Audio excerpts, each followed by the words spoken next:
que ouvia Jesus. Então, não foi uma palavra que Jesus deu diretamente aos fariseus. Eu não sei nem dizer aos irmãos se nesta ocasião os fariseus estavam presentes.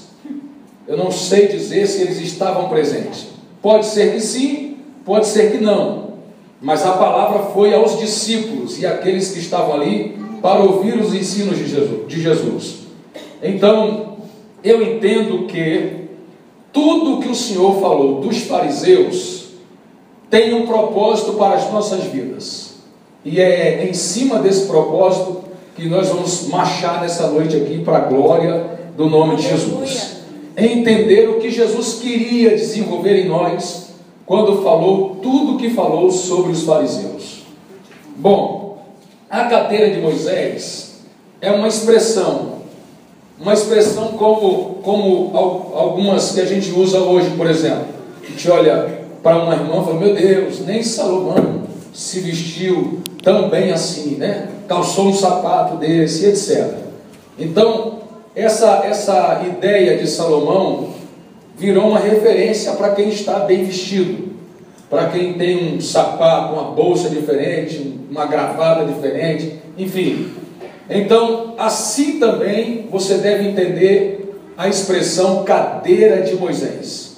Tem um porquê, tem uma história por trás disso. E o que Jesus quis dizer com esta expressão é que Moisés tinha naquele tempo os seus representantes diretos. Então, com outras palavras, o que Jesus quis dizer é que os representantes diretos de Moisés, nesse tempo, no tempo que ele disse isso, eram os escribas e os fariseus. Aqueles que podem falar em nome de Moisés são os escribas e os fariseus. Os embaixadores de Moisés nesse tempo são os escribas e os fariseus. Então foi isso que Jesus quis dizer quando disse que os fariseus se assentavam na cadeira de Moisés. Se alguém em todos os círculos sociais daquele tempo quisesse encontrar alguém que tinha autoridade para falar em nome de Moisés, teria que recorrer aos escribas e aos fariseus. Goste você ou não, porque nenhum crente que eu conheço gosta de fariseu. Fariseu é um nome que dá cãibra na gente, né? Mas a realidade é que Jesus está admitindo que os representantes oficiais de Moisés em seu tempo eram os escribas e os fariseus. Para você ter uma visão um pouco mais clara sobre o que significa estar sentado na cadeira de Moisés, principalmente quem veio do catolicismo vai entender isso muito facilmente.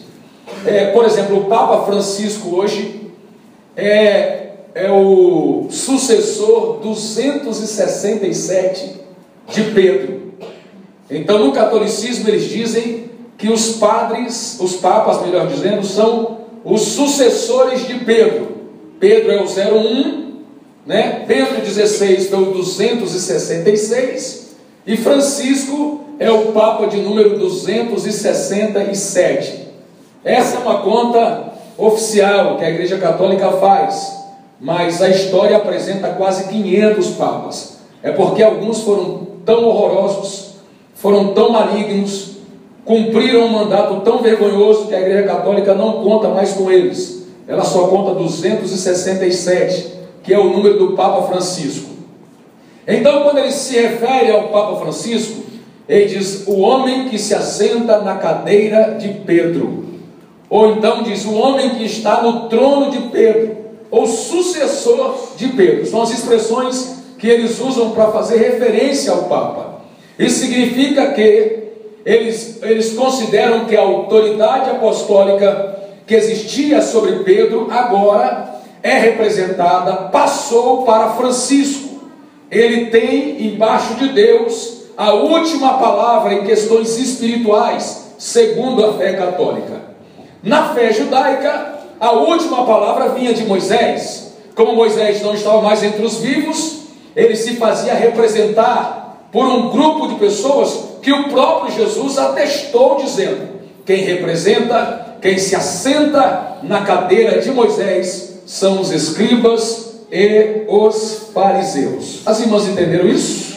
Amém? Então, o que Cristo quis dizer foi exatamente isso. Quando quisermos resolver qualquer questão sobre Moisés, temos que recorrer aos escribas e aos fariseus. Isso até me dá raiva falar, mas é verdade. Tinha que recorrer aos escribas e aos fariseus. Na mensagem sobre vínculo da perfeição, eu abordei uma questão sobre manutenção do espaço de poder, que é um sentimento irracional que algumas lideranças possuem, que passam a cometer loucuras para se manterem naquela posição de poder. Quando a gente observa o comportamento dos fariseus sentados na cadeira de Moisés, quando a gente observa esse comportamento, nós percebemos que eles estavam infectados por esse vírus da manutenção do espaço de poder. Eles matavam e morriam para não serem arrancados dessa cadeira. Eles matavam e morriam para não perderem essa honraria de estarem sentados na cadeira de Moisés. Eles estavam dispostos a tudo. Para isso eles mentiam, para isso eles subornavam, para isso eles faziam alianças escusas, eles politicavam, na pior expressão da palavra, para não perderem o direito de se assentarem na cadeira de Moisés. Então, eles viviam isso como se fosse o único modo de vida possível.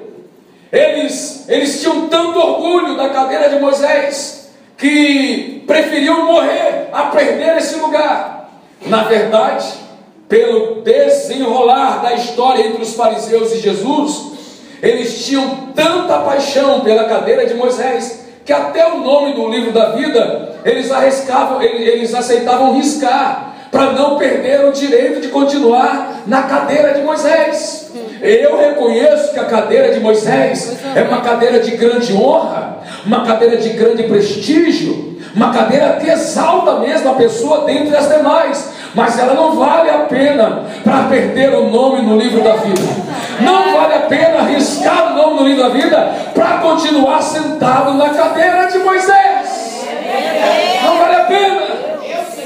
E muita coisa que Jesus disse aos fariseus tinha esse pano de fundo. Muita coisa.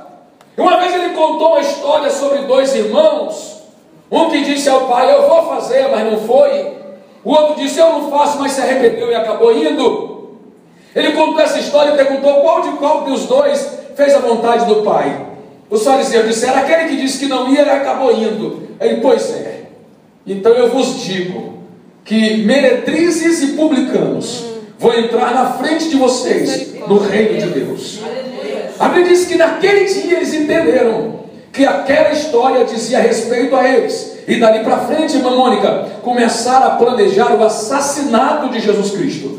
Não se incomodaram em perder o nome no livro da vida, não se incomodaram em crucificar o próprio Filho de Deus, em resistir ao Espírito Santo, até blasfemar contra o Espírito Santo, eles fizeram para não perder a cadeira de Moisés. Eu glorifico a Deus por toda a posição de honra que o Senhor me fez viver ao longo do meu ministério.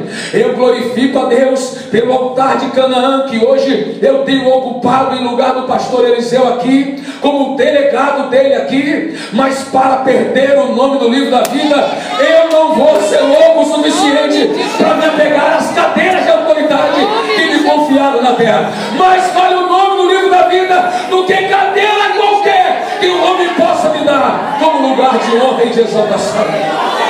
Glória. Mas vale ter o nome do livro da vida. Se eu fosse você, eu também defendia a sua cadeira. Se eu fosse você, eu também honraria o lugar que Deus te deu como honra, mas não a ponto de perder o nome no livro da vida. Oh glória. Diga comigo assim: o lugar de autoridade que Deus me deu é uma bênção. E estou disposta a defender esse lugar. enquanto isso não riscaram o meu nome no livro da vida. Oh glória, você pode levantar a mão aí? Levante a mão aí, abre a sua boca, dê um brado de glória a Deus.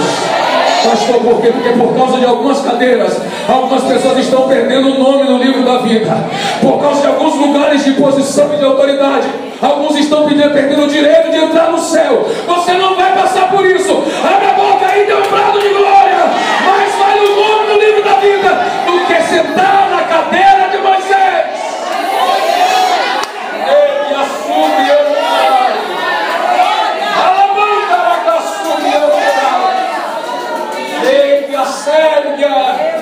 o Senhor Jesus Cristo reconheceu solenemente aos seus discípulos e ao povo que os escribas e os fariseus estavam sentados na cadeira de Moisés. Para falar a verdade, ele tomou muito cuidado nas palavras que liberou para não incitar o espírito de rebelião. Porque se ele não toma o cuidado que tomou, ele poderia incitar uma rebelião contra os que se assentavam na cadeira de Moisés. Mas ele deixou bem claro que era obrigação dos discípulos obedecerem àqueles que estavam na cadeira de Moisés. O Senhor disse: obedeçam às suas palavras, façam tudo o que eles dizem. Então olha o cuidado do Senhor. Você já sabe que fariseu não é flor que se cheire. Você já sabe que os fariseus não estavam honrando a posição de autoridade que Deus lhes confiou. Só que isso não deu direito aos discípulos de desobedecer os fariseus. Tá bom, não precisa da glória. Mas certo. Obedecer, verdade. Estamos falando de um grupo de pessoas que, humanamente falando, não mereciam estar naquela posição. E a Sérvia não eram dignos da autoridade que gozavam. Meu Deus. Estamos falando de um grupo de pessoas que eram uma vergonha em cima daquelas cadeiras. Ver um fariseu naquela cadeira era ter um nó na garganta. Era colocar uma colher de sal para dentro da boca. Meu Deus. Porque eles eram indignos. É a mesma coisa de você pegar um pastor adúltero no altar, dar um troço por dentro da gente. É a mesma coisa você saber que o pastor está roubando a igreja, desviando dinheiro. É melhor comer uma colher de areia do que saber de uma coisa dessa na nossa casa. São pessoas indignas que não merecem o título que têm, não merecem estar onde estão. Mesmo assim Deus diz: obedece esse homem, obedece essa mulher, faz o que eles mandam, porque são eles que estão sentados na cadeira de Moisés.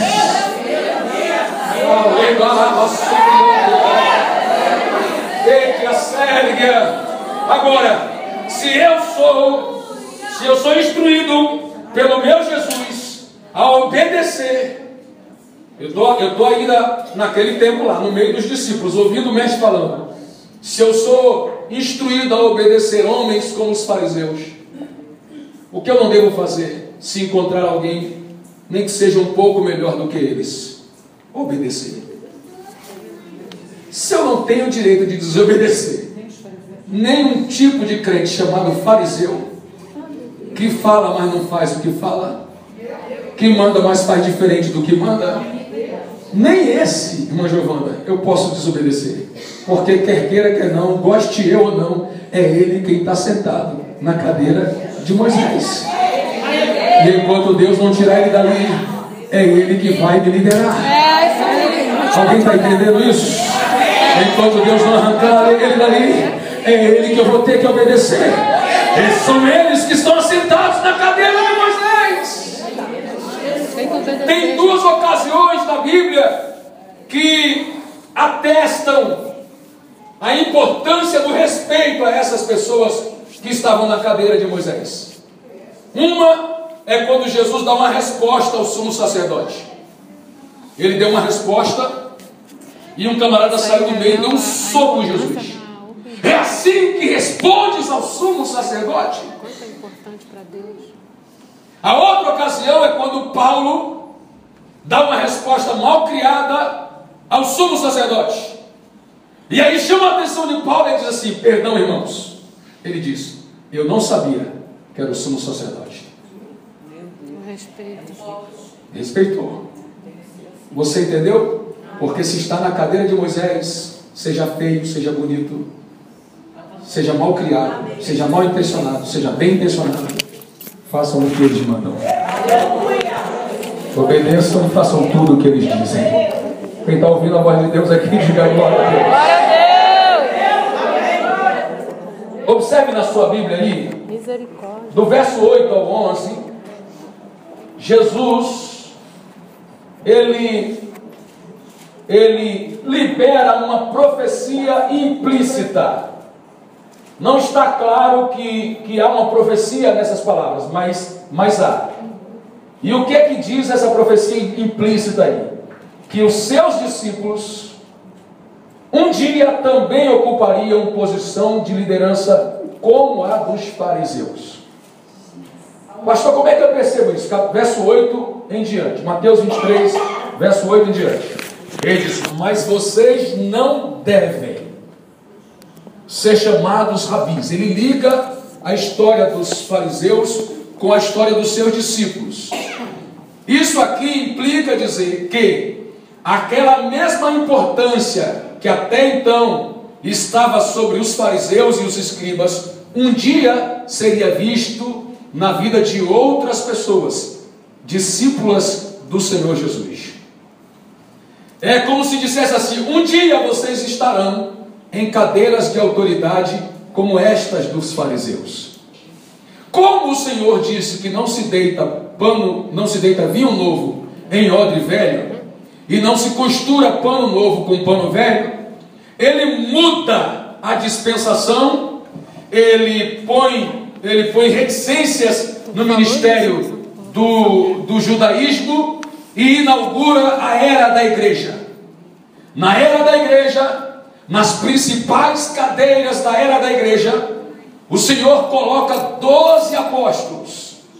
É tão lindo esse negócio que o nome dos 12 foi calcado, foi inscrito nos alicerces da Nova Jerusalém. Quando chegarmos no céu, o Apocalipse diz que na base da cidade tem 12 pedras, e em cada pedra o nome de cada um dos 12 discípulos. De tamanho respeito que Deus tem pelos que estão nas cadeiras apostólicas. Oh, glória! Então nenhum crente no Senhor Jesus vai poder suceder Moisés na cadeira de Moisés. Ninguém aqui representa a classe dos escribas e dos fariseus. Nós agora nos assentamos no que eu decidi chamar de cadeira apostólica. E eu tenho temor, eu falo isso com muito respeito, porque parece presunção querer dizer que agora estou sentado na cadeira apostólica. Mas para você entender o que eu quero dizer, é uma cadeira ministerial, uma cadeira de liderança cristã. Não importa em que altura está essa cadeira, mas se eu não estiver errado, todas que estão aqui e eu também fomos colocados em alguma dessas cadeiras. Amém. Oh, glória! E desde o dia que nos colocaram em uma dessas cadeiras, nós agora somos representantes, embaixadores, não de Moisés, mas do próprio Cristo. Como Paulo disse na sua segunda carta aos Coríntios, capítulo 5, verso 20, ele disse: de sorte que somos, oh glória, somos embaixadores de Cristo. Quem é, diga glória, a glória, nós somos, oh glória, com humildade, com alegria, mas com humildade. Diga aí para você mesmo: Deus me deu a honra de sentar na cadeira apostólica, oh glória, de falar em nome deles, de pregar a fé que eles pregam, de apresentar o mesmo fundamento da fé daqueles homens. O Senhor nos deu uma cadeira. Não é de Pedro, não sou Papa nem você. Oh glória, não é de Paulo. Nós estamos assentados numa cadeira de liderança que o Senhor nos deu para sentar. E você devia levantar a mão, abrir a sua boca e glorificar a Deus, porque agora o negócio é com a gente. Aleluia! O Senhor Jesus Cristo disse que chegaria o tempo em que ele tiraria o reino da mão dos judeus e passaria esse reino para a mão de um povo que não lhe conhecia. Oh glória! Um povo que não era povo, um povo que não lhe procurava, acabou encontrando ele. E esse povo recebeu as chaves do reino de Deus. Pelo amor de Jesus Cristo, abra sua boca aí. Ele disse: o que você ligar na terra terá sido ligado no céu. O que você desligar na terra terá sido desligado no céu. Essa autoridade agora é nossa. É para se alegrar e dar glória. O Senhor nos colocou nessa cadeira. Olha só, quem quiser conhecer a vontade de Deus terá que recorrer àqueles que se assentam nas cadeiras dos apóstolos. Oh, glória! Terá que recorrer a essas pessoas. Aí eu preciso fazer uma pergunta, aliás, duas perguntas às irmãs. A primeira, por favor, escreva aí: como devo tratar quem está numa cadeira dessas? Escreve aí, por favor. Como devo tratar quem está numa cadeira dessas? Segunda pergunta: como devo agir se eu estiver numa dessas cadeiras? É forte, Jeová. Glória a Deus. Como devo tratar quem está numa cadeira dessas? É a primeira pergunta. Como eu devo agir se eu estiver numa dessas cadeiras? Vamos tentar responder a primeira pergunta. Qual é a primeira pergunta? Como devo tratar quem está numa cadeira dessa? Nem todo mundo anotou ainda. Aleluia. Vou dizer de novo. Primeira pergunta: como devo tratar quem está numa cadeira dessas? A segunda: como devo agir se eu estiver numa dessas cadeiras? Ok? Então me responda qual é a primeira pergunta. Como devo tratar quem estiver numa cadeira dessas? Então, comece a anotar a resposta, por favor. Eu aceito diminuir o ritmo para você guardar com detalhe tudo o que Deus vai nos dizer a partir de agora. Como devo tratar quem está numa cadeira dessas? Primeiro, entendendo que Deus tem consciência de quem é que está nessa cadeira.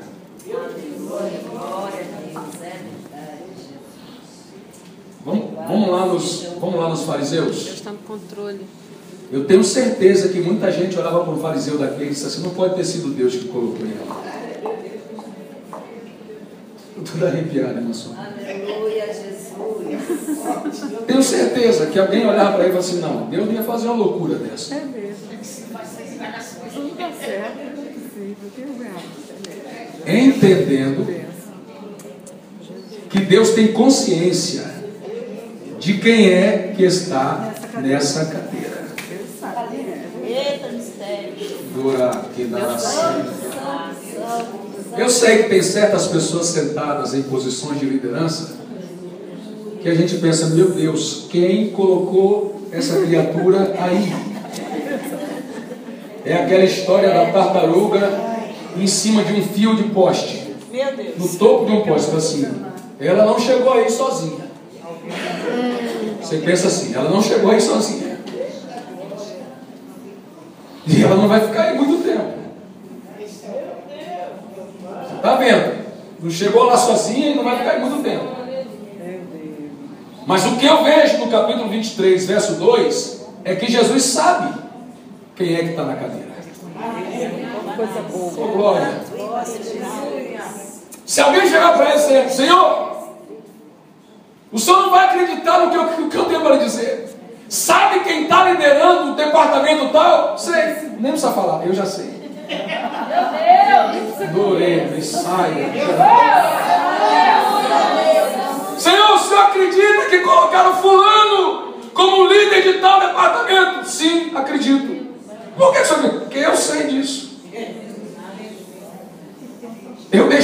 ele chegar lá. Sabe quem é? A sua glória. Eu tenho uma palavra do Espírito de Deus para quem está me ouvindo nessa noite. Ninguém que está na cadeia apostólica chegou ali por causa de um aborto. Deus tem consciência de cada líder que está em cada posição dentro da sua casa. Se alguém concorda com isso, dê um brado de glória. Deus tem consciência de cada nome que está em posição de liderança. Deus tem consciência. Estou sabendo de tudo. Oh glória. Alaia, sério. Sei quem está nessa cadeira, eu sei. Como devo tratar quem está na cadeira dessa? Primeiro, saiba que Deus tem controle disso. Ele tem consciência de quem está lá. Segunda resposta, ficando atento. Como devo tratar quem está numa cadeira dessas? Ficando atento ao que sai dos lábios dessa pessoa. O que eles falam vem de Deus. Não o que eles fazem. Ficando atento aos seus lábios. O que eles falam vem de Deus. Eita Deus. Que coisa. Caifás, endemoniado. Endemoniado. Fez uma reunião da casa dele e disse: irmãos, nós vamos matar esse homem, porque é necessário que morra um em lugar de todos. Profetizou. A Bíblia diz: sendo ele naquele dia sumo sacerdote, sem o saber, profetizava. Dizendo que Jesus haveria de morrer por toda a nação, mas não só de toda a nação, mas como pelo mundo todo. Então, por pior que seja o caráter de quem está numa cadeira dessas, aleluia, fica atento ao que sai da boca dessa pessoa. Porque o que sair da boca dela em tua direção, goste você ou não, machuque você ou não, mate você ou não, vem de Deus. Cadê quem vai dar glória ao Senhor? Vai vir da boca de Deus. Meu Deus. Oh, eu não demorei muito a entender isso. Eu não demorei muito a entender isso. Eu aprendi bem cedo que dos lábios dos meus líderes vem a palavra de Deus para a minha vida. Sejam eles quem forem. Às vezes dá um nervoso na gente, às vezes dá uma câmera por dentro, às vezes a gente fica louco. Meu Deus, esse homem está fora da direção, não é possível. Não é possível, esse camarada agora enlouqueceu. Quando você vai configurando na frente, era Deus. Eu era recém-casado, peguei uma missão na cidade de Jeremoabo, no interior da Bahia. E eu estou lá na frente do colégio, onde a gente estava acantonado, passou um senhor, e eu estava com os soldados, os sargentos, todo mundo reunido, todo mundo fardado. Ele olhou para mim assim, no meio do povo, e disse assim: posso fazer uma pergunta para o senhor? Eu falei: pode. Aí ele disse: o senhor é um servo de Deus? Aí eu disse: sou. Ele: paz do Senhor, meu amado. Eu logo vi, e eu tentei ver em mim o que é que ele tinha visto para descobrir que eu era um servo de Deus. O nome desse senhor era Manuel. Ele não tinha um dente na boca, nem aquele que as pessoas usam para arrancar a tampa de garrafa, nem aquele ele tinha, tadinho, totalmente liso. Aí ele começou a conversar comigo e aproveitou e disse assim: o senhor não quer ir na minha igreja para ministrar a palavra hoje à noite? E eu conversei ali com o meu subcomandante, falei: se você segura o pessoal aí, seguro. Arrumei um uniforme, tirei o uniforme, arrumei uma roupa civil e fui na igreja daquele irmão. Preguei a palavra no final, no quintal da igrejinha, que era menor que esse púlpito. A igrejinha dele era menor que esse púlpito. Ele profetizou para mim, ele disse assim: irmão, Deus vai levar o senhor de volta para o Rio de Janeiro. Oh, glória. Eu já estava com a minha transferência na mão. Lugar de onde você veio. Para o lugar de onde você veio. Eu já estava com a minha transferência na mão. Já estava, eu já sabia, eu sorri. Eu sorri porque eu já tinha esse documento na mão. Aí se seu irmão está sorrindo, porque o irmão pensa que é o homem que está te levando. Não é. É Deus. É Deus. E estamos falando de um homem que nem crente é, né? Meu comandante, é Deus quem está te levando. Aí ele falou coisas que eu viveria aqui.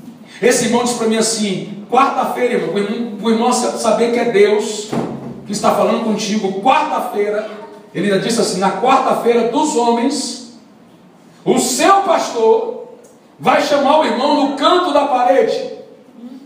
Aí ele disse assim: o irmão sabe o que é o canto da parede? Aquele lugar que uma parede encontra outra? Eu falei: sei. Então ele vai lhe chamar no canto da parede e vai lhe oferecer um cargo na igreja. Ele vai dizer que tem visto o seu ministério, que está vendo como Deus tem te usado e que quer aproveitar o irmão junto dele. É mentira.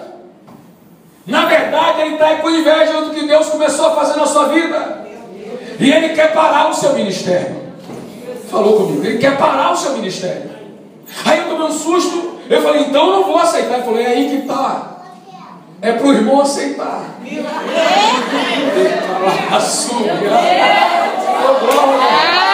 Ele não sabe, mas Deus vai usar a vida dele para te honrar ainda mais. Aí isso era domingo. Segunda-feira eu fui embora para Aracaju. De noite eu fui no culto. Não aconteceu nada. Quarta-feira eu fui no culto. Acabou o culto. Eu nem lembrei que o irmão Manuel tinha falado comigo. Quando eu estava com a Bisilene e a Daça, Caleb e Felipe não tinham nascido ainda. Entrando no carro, o pastor, um dos líderes da igreja, não foi o presidente, me chamou e disse assim: irmão Jean, eu quero falar com o irmão rapidinho. Eu disse: pois não, pastor. Falei para ele. Ele era falou assim: líder vamos dos aqui para dentro da obreiros. igreja. Ele era líder dos obreiros. Ele falou: vamos aqui para dentro da igreja. Porque aqui no estacionamento é meio complicado. Entrei com ele na igreja. Aí ele disse assim: pode falar, pastor. Ele falou assim: não, vamos ali para o canto. Aí me levou para o canto. Só tinha nós dois, a igreja inteira lá espalhada, o povo saindo do culto. E ele disse assim: olha, eu tenho visto Deus na sua vida. Como o Senhor tem te usado, o irmão está pregando. Quando ele falou isso, eu comecei a rir. Não aguentei, comecei a rir. Lembrei do que Manuel tinha dito. Ele falou: irmão, está rindo de quê? Eu falei: não, pastor, desculpa, me perdoe. É que eu lembrei de um negócio que eu ouvi, engraçado, mas desculpa, o senhor pode falar, eu estou atento. Aí ele disse assim, no final ele disse assim: eu quero que o irmão seja o líder dos diáconos. Eu já sabia que era para aceitar. Já sabia qual era a intenção dele. Né? Mas eu disse assim, a única coisa, eu falei assim: ué, pastor, mas como é que eu posso ser o líder dos diáconos se nem diácono eu sou ainda? Aí disse: não, isso é comigo, não se preocupe. Eu quero o irmão aqui. O irmão agora não atende mais compromisso, a não ser que eu libere. Pode ser? Sim, senhor, pastor. Aí quando começou os cultos, aí eu ficava lá para ajudar a orar. E nessa que eu orava pelo povo, alguém ia me chamar para pregar. Não, irmão, você não pode ir no meu trabalho de oração lá pregar para mim? Eu falei: irmão, não posso. A não ser que a irmã fale com o pastor fulano. Aí fala ali com ele. Aí ia falar com eles assim: tá, pode ir. Tá, pode ir. Não, esse mês ele já foi, agora vai do outro. Daqui a pouco estava o homem me mandando para o estado inteiro. Mesmo sem querer. Mesmo mal intencionado. Fique atento ao que sai dos lábios da sua liderança, porque vem do coração de Deus. Quem crê nisso aqui, levante a mão e dê um brado de glória. Adore o nome do Senhor aí, fique atento. Saiu da boca, vai lá e faz. Obedece, cumpre o que foi instruído, porque mesmo que ele não saiba, Deus está usando a vida dele para você. Você não vai ter explicação de tudo agora. Você não vai entender tudo agora. Mas é melhor obedecer do que sacrificar. O que Deus está fazendo você pode não entender, mas um dia você entenderá e vai dizer: valeu a pena ter obedecido. Deus estava nesse negócio, valeu a pena cumprir o propósito do meu líder. É tão importante o que sai dos lábios de um líder, que Jesus não aceita questionamento quando ele dá uma instrução nesse sentido. Ele sentou os seus discípulos em cadeiras, pegou um baldezinho, pegou uma toalha e começou a lavar o pé de cada um deles.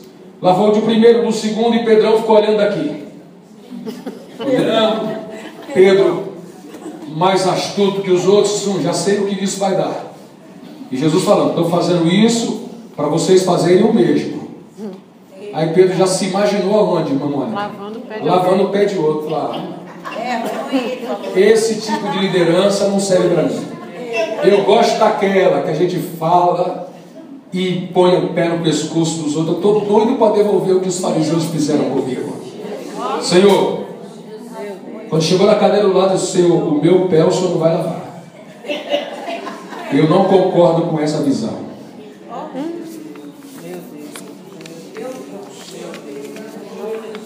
Como é que é? Eu não concordo com essa visão. Se quiser lavar do outro aqui, o senhor pode pular, eu agradeço. Quando for a minha vez, não vai ser desse jeito. Ô Pedro, é o seguinte: se você não concorda com a minha visão, cai fora. Você não tem parte comigo. Meu Deus. Se você não concorda com a visão de quem Deus colocou acima de você no corpo, cai fora do corpo. Alguém ainda consegue dar glória? Deixa eu ver. Eu estou calada. Assustada. Como devo tratar quem está numa cadeira dessa? Obedecendo. Primeiro eu estou atento, depois eu vou obedecer. Se Jesus mandou obedecer, ele se responsabiliza com as consequências. Agora você podia ter dado glória a Deus, não perdeu a chance de dar glória. Ele vai se responsabilizar, vai lá e obedece.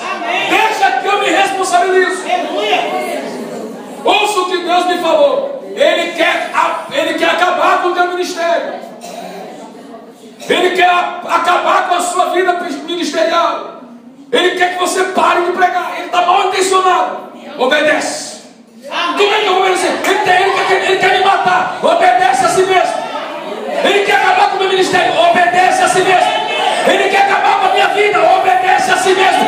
Eu me responsabilizo com a tua obediência. Eu me responsabilizo com as consequências da tua fidelidade. Glória. Essa é a recompensa do fiel. Levante a mão aí. Não quebre vínculos de fidelidade. Essa é a recompensa do fiel. O Senhor assume a consequência da sua obediência. Obedecer vai ser um grande prejuízo para mim. Deixa isso nas mãos de Deus. Ele assume as consequências com esse negócio. Oh, glória. Agora, é bem verdade, olha para mim aqui que vamos pular para a próxima pergunta. É bem verdade que obedecer o que eles dizem não é fazer o que eles fazem. Amém. Obedecer o que eles dizem não é fazer o que eles fazem. Obedecer o que eles dizem não é fazer o que eles fazem. Meu Deus. Por quê? Porque você sabe, tem gente na cadeira que não faz o que fala. Não tem compromisso. Não vive o que prega. Tem ou não tem, gente? Faz assim comigo. Tem gente nas cadeiras que não faz. Você entendeu? Então você não é um repetidor de erros. Você não é uma repetidora de maus comportamentos. Porque tem crente que tem aquela mania. Você precisava ver quando era fulano que estava sobre mim. Eu não fiz com você nem metade do que fizeram comigo. E não é para fazer. É raro com você para você não errar com os outros. Para você aprender e fazer o que é certo. Que o Senhor repreenda o espírito de Roboão do nosso meio, que perpetua erro e ainda faz pior do que quem errou com ele. Abra sua boca, levante a sua mão, dê um brado de glória, e esse demônio de Roboão e dos seus amigos caiam por terra em nome de Jesus. As pessoas têm essa mania.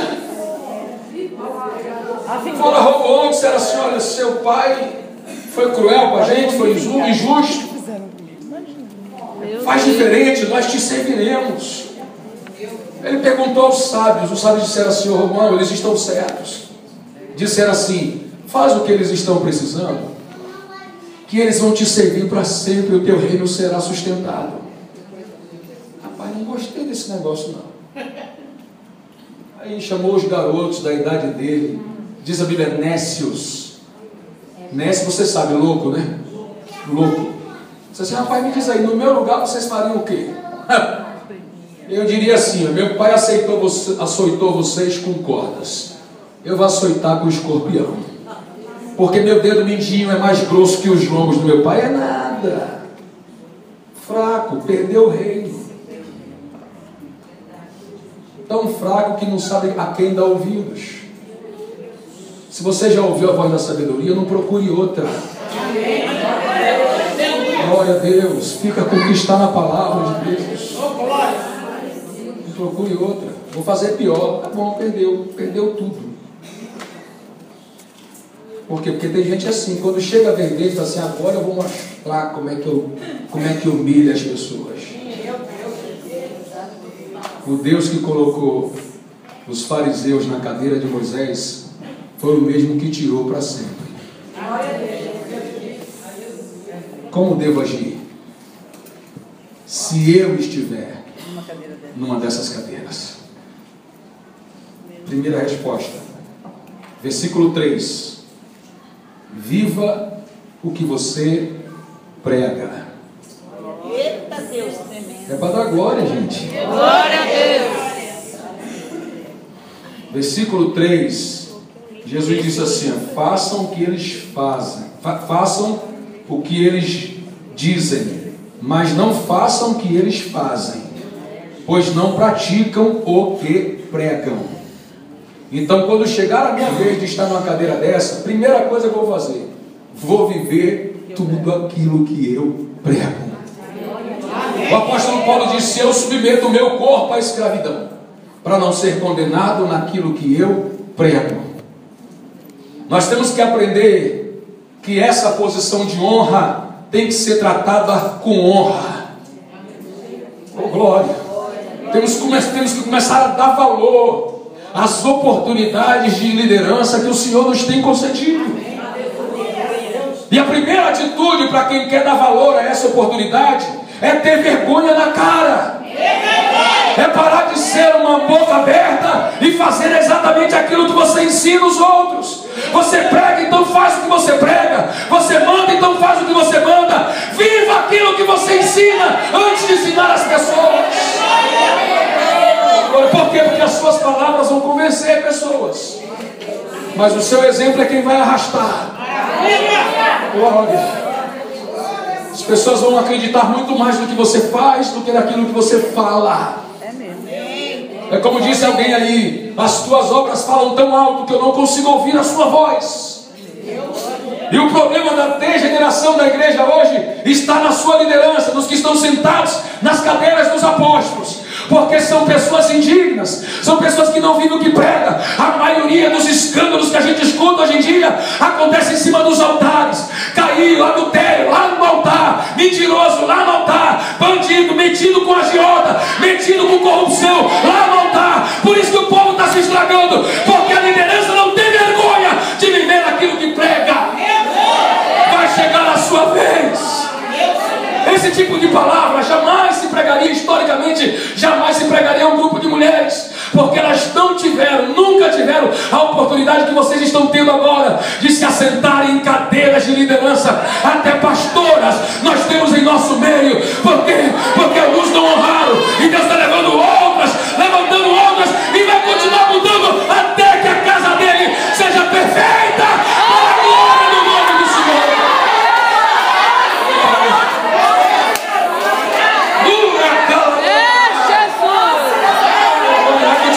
Tocando, até encontrar algum Davi, até aparecer um outro Davi para esse, porque como dissemos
Se eu estiver numa cadeira dessas, segunda resposta, anote: não exija o que você não tem coragem de fazer. Eita, meu Deus, é isso mesmo. Saul nunca saiu em batalha para trazer 100 prepúcios de filisteu. Nunca vestiu sua armadura para enfrentar Golias. Não exige que você não tem. Mas exigia que as pessoas fizessem isso por ele. É mesmo, tem que viver assim. Nunca exija. Manda os outros dias. Nunca exija de ninguém o que você não tem coragem de fazer. Aleluia! Eu vou revelar um segredo do pastor Marcos aqui. Alguns dias atrás ele pregou e disse assim: amanhã, 7 da manhã, nós vamos estar aqui orando até as 8. Falei com ela. Sabia que foi sem querer que ele disse aquilo? Sabia disso, mamãe? Não, meu esposo tem todo dia por aqui. Foi sem querer. Empolgado na pregação. A partir de amanhã. Pá, foi. Saiu. Meu Deus. O que eu fiz? O que eu fiz, pai? No outro dia onde ele estava? 7 horas da manhã lá. 7 horas da manhã. Amém. Ele tá surtindo efeito. Ele tá surtindo efeito. Está indo todo dia. Cansado, com dor na cabeça. É, mas alguém aqui acha que é fácil todo dia estar na igreja 7 horas da manhã? Fala aí. Não. Tem dia que a coisa Foi sem querer. Falou. E agora? Vai deixar os outros irem? E ele em casa dormindo? Nunca exija dos outros o que você não tem coragem de fazer. E aproveitando o exemplo do nosso pastor, se você por acaso exigir, vá lá e faça também. Sabe por que Duque de Caxias é patrono do Exército Brasileiro? Ele não era o melhor general do seu tempo. Ele não era o melhor estrategista. O melhor de todos era o general Osório, o Marechal Osório.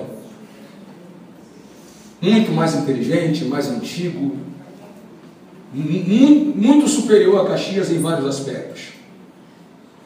E se alguém merecia o título de patrono do Exército, era o Marechal Osório.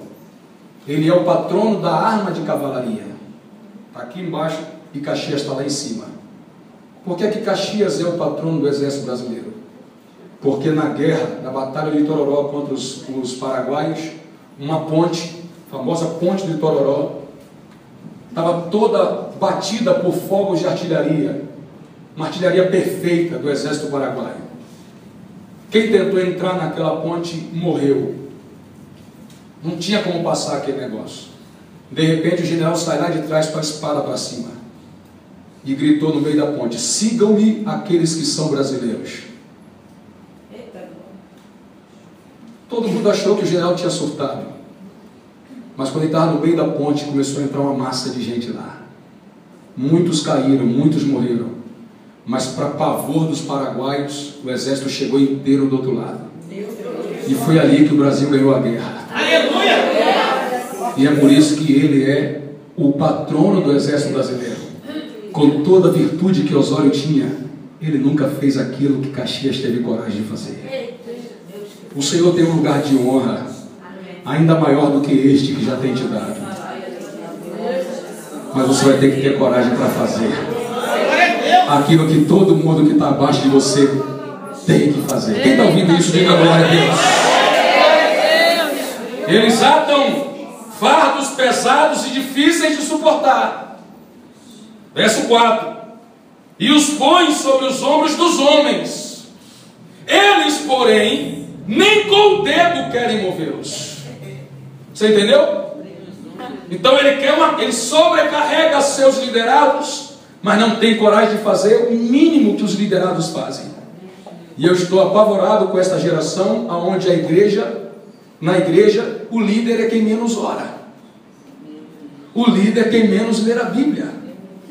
Tem igreja por aí que o líder é o menos crente da igreja. O sangue de Jesus tem poder. Quer que a igreja igreja ore, quer que a igreja jejue, quer que a igreja leia a palavra, quer que a igreja evangelize, que vá à rua, mas ele não tem coragem de fazer nem o mínimo. Chegou o tempo de Deus levantar uma geração de líderes que tem coragem de fazer tudo aquilo que mandam o povo fazer. Quem pode dar um brado de glória a Deus aí? Diga glória a Deus. Terceiro, o como devo agir se eu estiver numa dessas cadeiras. Versículos 5 e 6. Não busque a glória humana. Deus já está te honrando. Não trabalhe pela glória humana. Não lidere pela glória humana. Não dirija um círculo de oração pela glória humana. Não reja o coral em troca da glória humana. Meu Deus. Não vai em busca dos louvores dos homens, porque a mesma boca que te elogia vai falar mal de você depois.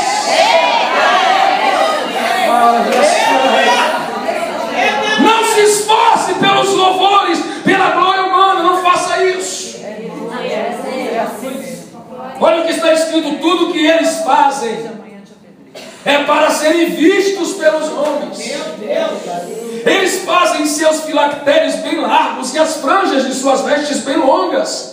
Gostam do lugar de honra nos banquetes e dos assentos mais importantes das sinagogas. Gostam de serem saudados nas praças e de serem chamados rabis. Sabe o que Jesus está dizendo? Eles só pensam na glória dos homens. Fazem tudo para ver alguém. Poxa, que pregação. Sobre aquela. Eu tive uma experiência muito triste há um tempo desse atrás. Eu prego numa igreja constantemente. E sabe uma igreja que não vende DVD? Igreja até que é grande, mas sai na porta. Quando vende muito, vendia 1, 2. Eu saía de um compromisso, o pastor já marcava para voltar em outra data. Muito amigo, gosta de mim, mas a igreja não comprava livro, DVD, nada. Aí um dia o tema da festa era um tema assim voltado para a vitória. Aí eu fui em cima do tema, preguei aquela mensagem de vitória. O que eu vendi de material naquele dia não contou. Aí eu falei com a minha avó assim, interessante. Falei, eu venho sempre nessa igreja, nunca vendo nada. Hoje vendi como eu nunca tinha vendido.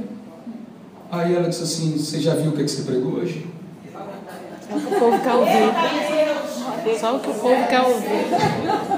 Na bucha, eu não estava intencionado. Na bucha, eu falei o que o povo queria ouvir.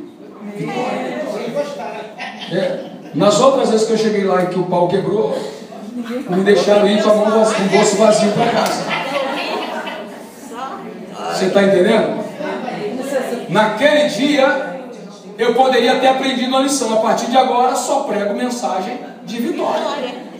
E volto para casa de bolso cheio toda vez que eu pregar.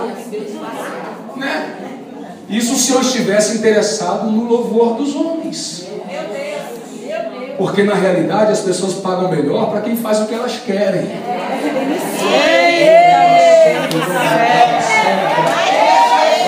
Mas me desculpe, não me importa muito o louvor dos homens. Todo mundo gosta de elogio, todo mundo gosta de reconhecimento. E eu não posso ser hipócrita para dizer que não gosto dessas coisas.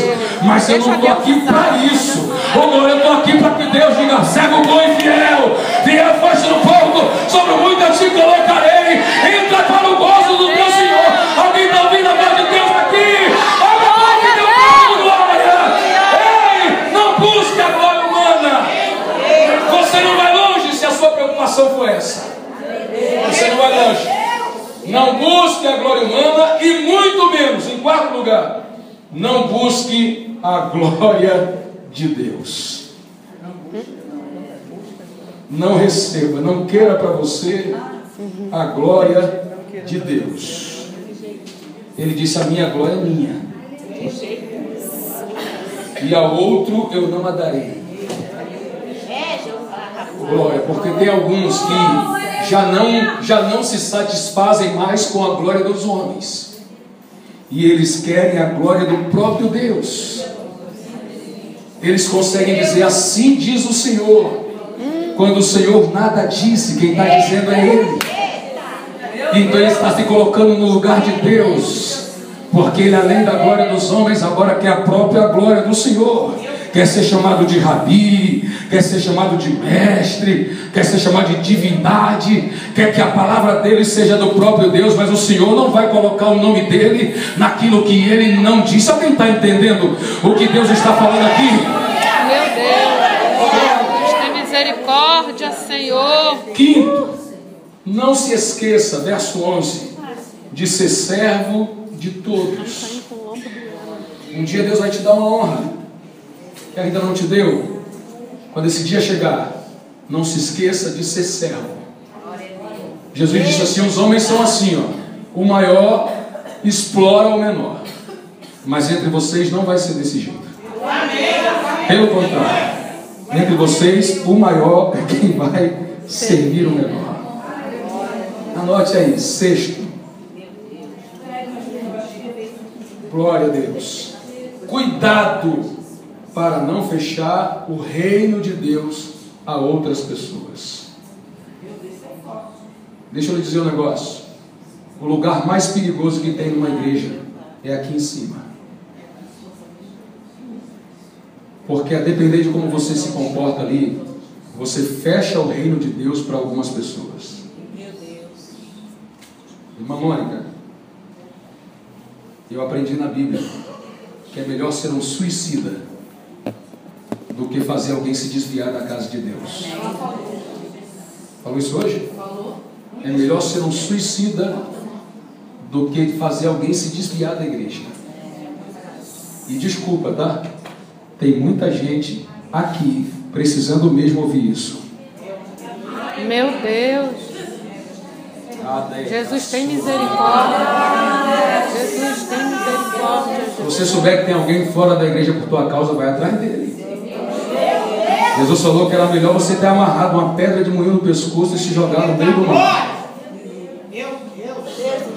do que fazer alguém se desviar da presença dele. A posição de liderança deve ser ocupada para fazer pessoas se achegarem a Deus, e não para tirar pessoas da presença de Deus. Não vem com essa história que vá para o mundo, por mim morre no inferno. Vai você antes dela, vai com a pedra no pescoço. Vamos lá, concluir. 7. Não use sua posição de liderança para explorar as pessoas. Versículo 14 diz que os fariseus, eles devoravam as casas das viúvas e para disfarçar faziam longas orações. Não use a sua liderança para explorar pessoas. Altar não é lugar para enriquecer vagabundo. Ai, a sobriedade. Oitavo. Isso aqui é bom, viu? Jesus tem misericórdia. Oitavo. Não converta as pessoas a você. Glória a Deus.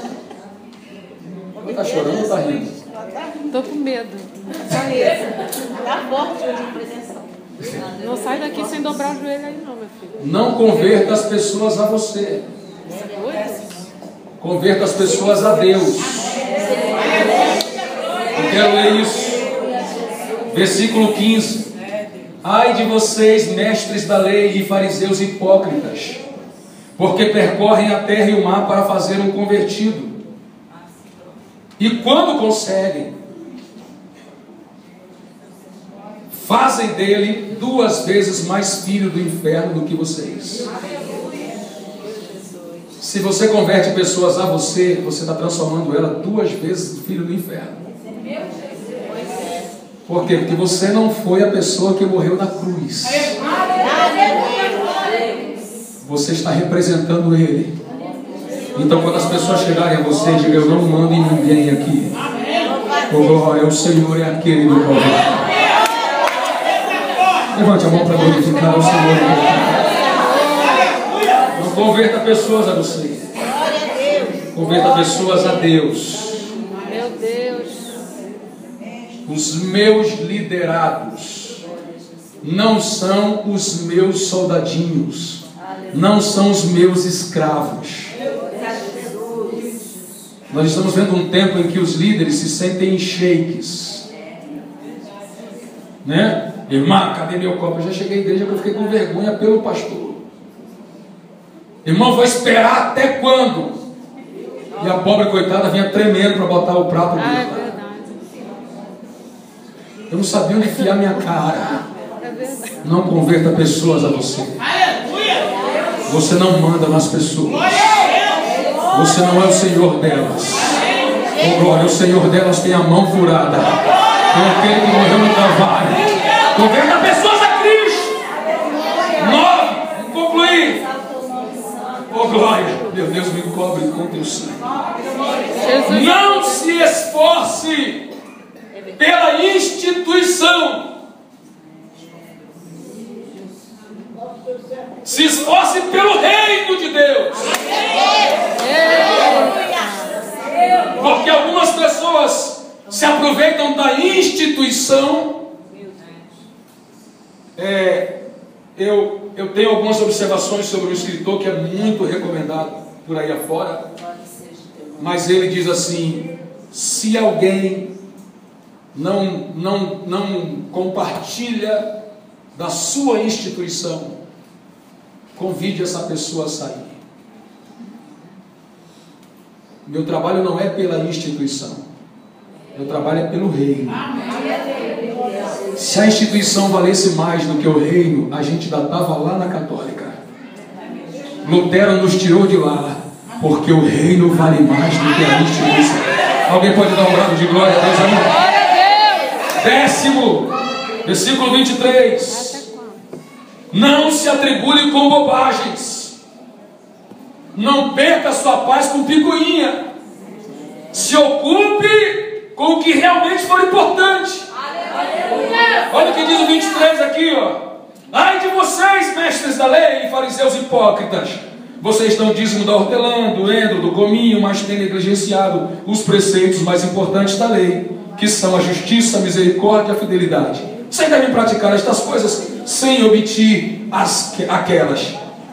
Guia cegos, vocês coam um mosquito e engolem um camelo. Tem muita gente que perdeu amigas aqui. Perdeu amigas, já não pode mais falar com a irmã como podia antes, por besteira. Necaia séria. Por bobagem, porque botou a camisa, a blusa da cor que você não queria. Pelo amor de Deus, é muita pequenez. É muita mediocridade. Perder a comunhão com a irmã por causa de uma cor de blusa. Orelha séria. Deixa o Senhor converter teu coração nessa noite. Abra sua boca e glorifique a Deus. Não se apegue em frescuras, em pequenez. Se apegue naquilo que é importante, que é ter em comunhão, ter aliança verdadeira com as suas irmãs. Não se ocupe, não se preocupe com o exterior. Verso 25 ao 28. Não se preocupe com o exterior. Cuide do seu interior. Eu sei que a manutenção da aparência é uma preocupação da nossa geração. A preocupação da aparência é uma preocupação da nossa geração. As pessoas hoje fazem de tudo para parecer estarem melhor do que realmente são. A nossa geração é escrava da aparência e das máscaras. Satanás está tentando fazer com a gente o que conseguiu fazer com os fariseus: sepulcro caiado. Por fora aquela belezura, mas dentro cheio de podridão. Em nome de Jesus Cristo, limpe o interior do corpo. Com glória. Pode dar glória a Deus aí? Para a gente fechar aqui, a última coisa. 12. Não perpetue. Você vai encontrar isso do verso 29 ao 33. Não perpetue o erro das gerações ou das gestões anteriores. É tempo de fazer do jeito de Deus. Não perpetue o erro das gerações ou das gestões anteriores. É tempo de fazer do jeito de Deus. Pastor, como é que eu vejo isso? Ele falou assim: ai de vocês, mestres, fariseus, porque vocês edificam túmulos dos profetas que os vossos pais mataram. Adornam os monumentos do justo e dizem: se tivéssemos vivido no tempo dos nossos antepassados, não teríamos tomado parte com eles do derramamento do sangue dos profetas. Assim vocês testemunham contra si mesmos que são descendentes dos que assassinaram os profetas. Acabem, pois, de encher, o Senhor diz para eles, a medida do pecado dos seus antepassados. Você já entendeu que o Senhor perdeu as esperanças com os fariseus, por isso levantou uma geração diferente, levantou um outro povo. Tem uma música que para mim tem um grande significado, ela é antiga, ela diz: que não passe de nós o teu Espírito. Ele diz assim: que não seja preciso que se levante outra geração que vá avante. Aí ele diz assim: venha sobre nós e realiza o teu querer. Vamos ficar de pé, em nome de Jesus.